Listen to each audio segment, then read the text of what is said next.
Welcome back, everyone, to the channel. Great to have you here on this snowy day in southern Ontario. Seed starts. It's only February, but I am starting seeds at this point. Looking at the setup in front of me, looks like I'm doing more than seeds.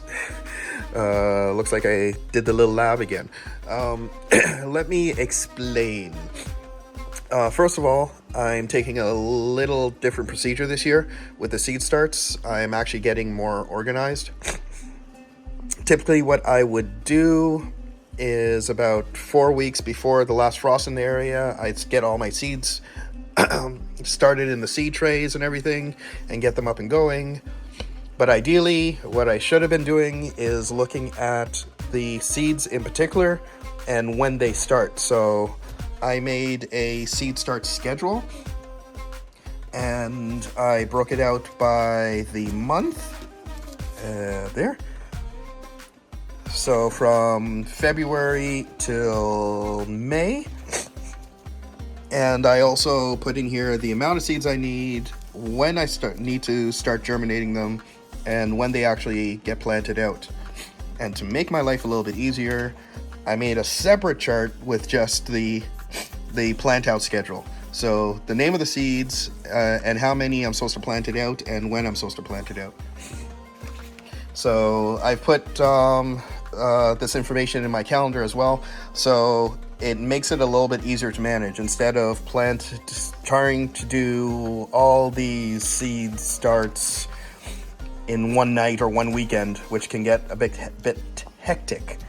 So I've broken it out into month by month, and it should make it a little bit easier. And because of that too, there's different plant out dates. Typically I just plant everything out May 24 and be done with it.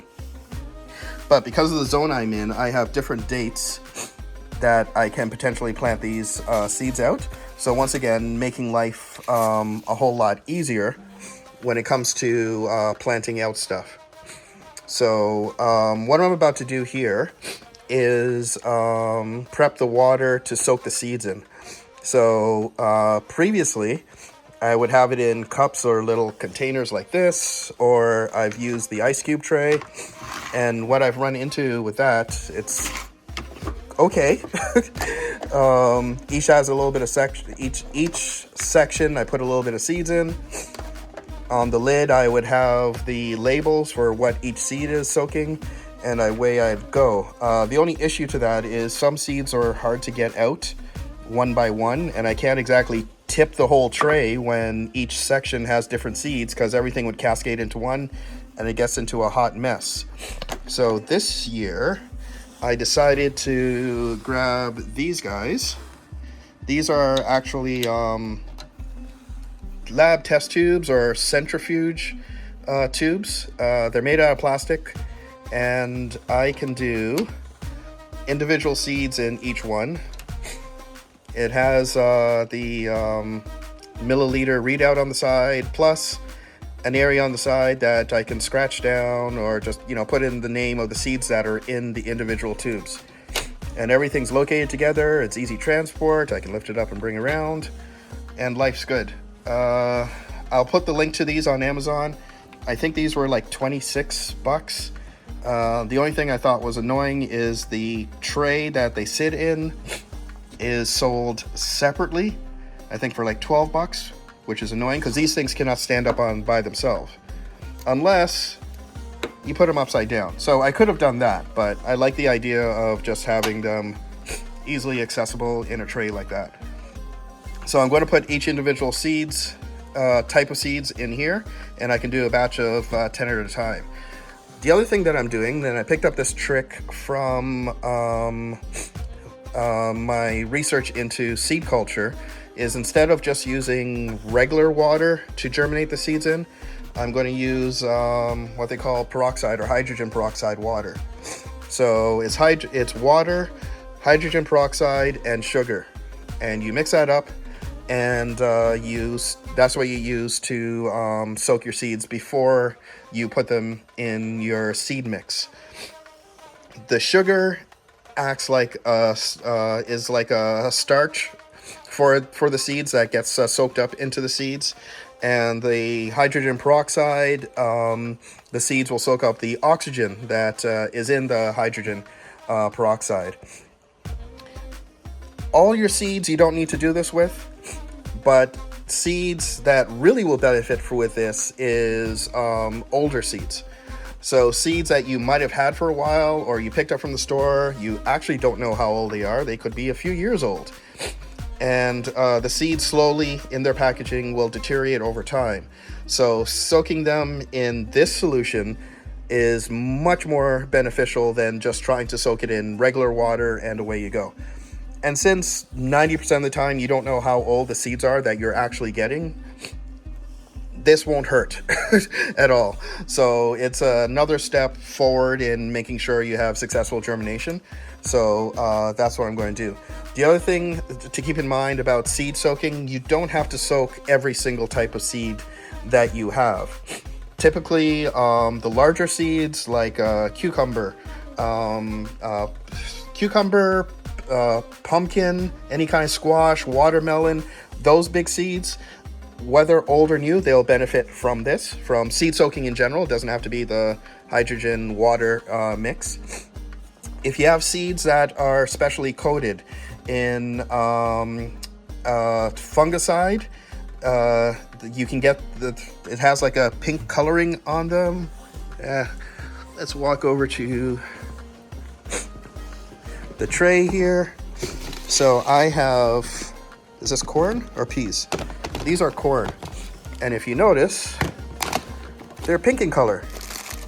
You're saying, but Craig, corn isn't pink. That's right, because these seeds have a fungicide coating on them. So it helps protect the seeds when you plant them in the ground from developing any kind of fungus growth on it while sitting in the ground and germinating. Those type of seeds you do not need to soak, because it's counterproductive. Because you soak it in water, you're literally washing off that fungicide that you have on there. So the benefits or the extra cost in getting those seeds with fungicide on it is really being washed away. So there's no need in that. Also, very small seeds, like onion seeds. Don't know if I can open this with one hand. Oh, there you go. Hard to see there. Hold on, let me try to get some out without scattering all of them. You see how small those are? Can you soak them? Yes. Do you need to soak them? Probably not. And it's a bit of a pain in the neck to try to work with these very fine seeds after they've been soaked in water. So you don't necessarily need to soak seeds like that. And finally, you have seeds that these two also have a coating on them. These are lettuce seeds, and lettuce seeds are as small as the onion seeds. But this coating is just to help you handle them easier. It's easier to handle seeds this size than the original size of whatever the lettuce and onion seeds are. So it has a special coating on them. It does nothing more than just make the seed bigger and easier to plant in the ground. And once again, if you were to soak this in water, all that will dissolve off and then you'll have a big mess. So any seeds like that, you don't need to soak. But like I said before, older seeds that are a decent size, this is a great way to, older seeds and seeds that are bigger in size, this is a great way to help guarantee proper germination. So I will put the recipe for this in the description, but the recipe is enough for 50 mil test tubes. So it's 500 mils. So it's basically 500 mils of water. I'm using distilled water here. You don't need to worry about that. 25 mils of hydrogen peroxide and 7.5 mils or a teaspoon and a half of just plain old sugar. So all you do, I boiled some of the water first because it just helps to dissolve the sugar. So you put in the water, you add your sugar, give that a little mixy mix. Most of that's probably dissolved out already, but still give it a little mix. This is a case where my magnetic stirrer would come in handy. But just mix that till the sugar is dissolved. I'm going to add the rest of my water because I didn't want it to be all boiling water that I'm putting in here. So I need to get that up to the 500 ml mark. So I'm going to add water till it gets there.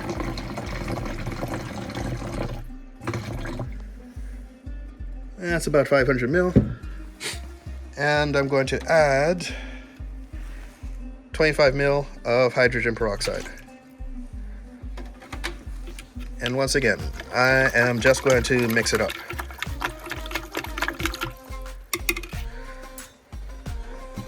And there you have it. There's nothing to it. That's all it is. Now I would just add my seeds to the tubes and then fill each tube up with 50 mils of water. And then I would let that soak. You're letting the seeds soak for anywhere from 24 hours to 72 hours. And my longest is 72 hours. The calamansi seeds, the citrus seeds, that's how long I let them soak, and they were fine. Some of the seeds that you soak within the 24 hours or 72 hours, they might actually start to sprout in the test tube, and that's fine. That's great for because your process has been sped up a bit. At that point, you can put them into the plug trays and grow them on until they sprout a little bit more, until the point that you have to plant up. The rest of the process for the seeds and germination is the same. They go into the seed tray under the grow lights, and away you go. But anyways, that is it for the start of this year. So over the next couple days, I will be germinating the lupin, eggplant, lettuce, and onions. The lupin is a type of flower. They're a perennial. So I want to add that to the garden. And the other ones are what they are. And that will be it for March. And then, that will be it for February. And then March, I have this long list of seeds here. So that is it. Have a great week, guys. And I will talk to you later.